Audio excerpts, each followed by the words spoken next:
The comprehensive plan is a long-range plan that helps guide the future actions of our community through goals, objectives, and policies.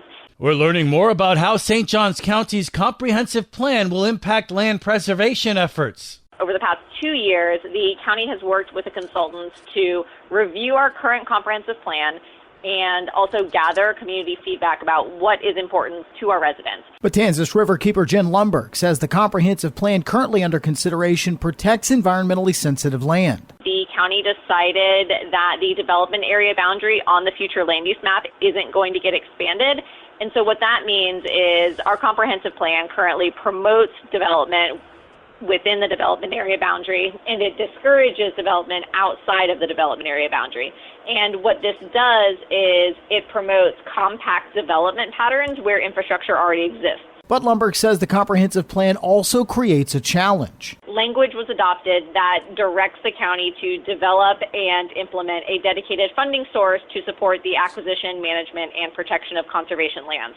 So right now, about 24% of the county is conserved land, and the county's LAMP program has a list of priority parcels that total almost 300 acres, but they have a price tag of $35 million.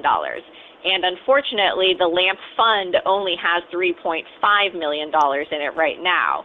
And to make matters worse, this year's county's budget, which is currently being finalized, it actually rolls back funding for the LAMP program from $2 million down to $500,000. Lumberg says there were other missed opportunities. The county declined to adopt a fiscal neutrality requirement. It would prohibit comprehensive plan amendments outside of the development area boundary if they would cost taxpayers more in services and infrastructure than they would generate in tax revenue. And then the other thing that we were disappointed about was the county actually removed language that would have increased wetland protections. For now, the state is reviewing St. John County's comprehensive plan. Once it's approved, commissioners will vote on the plan's final adoption. I'm Daryl Moody reporting. This local news is a service of your hometown Toyota dealer, Beaver Toyota in St. Augustine, conveniently located off I-95 at exit 311.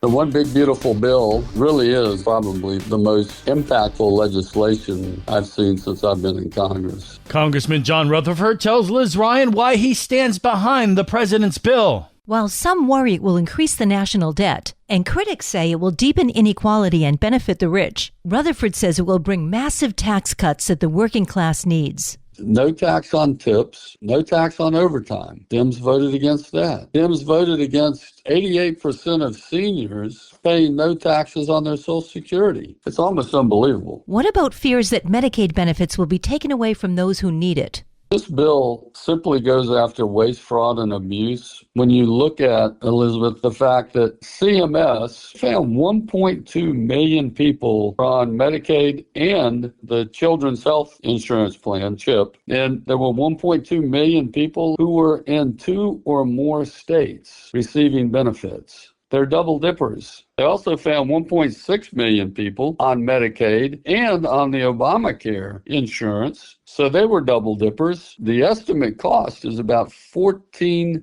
billion.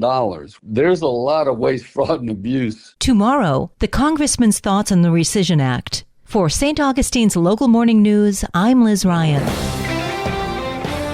The City of St. Augustine continues a web-based application for finding parking in historic downtown. The City of St. Augustine is upgrading its online parking website that was designed to improve the parking experience for visitors and residents, making it easy to identify parking options and approximations of availability prior to arriving in the historic downtown area. Key features of the Parking Finder website include the ability to see up-to-the-minute parking conditions and parking lot availability. In addition, the web-based technology allows city staff to update parking information on the Parking Finder website at any given point, such as road closures, changes to parking due to events of warnings, and increased congestion due to vehicles or pedestrians. The St. Augustine Parking Finder can be found on the city's website. For St. Augustine's Local Morning News, I'm Karen Johnson.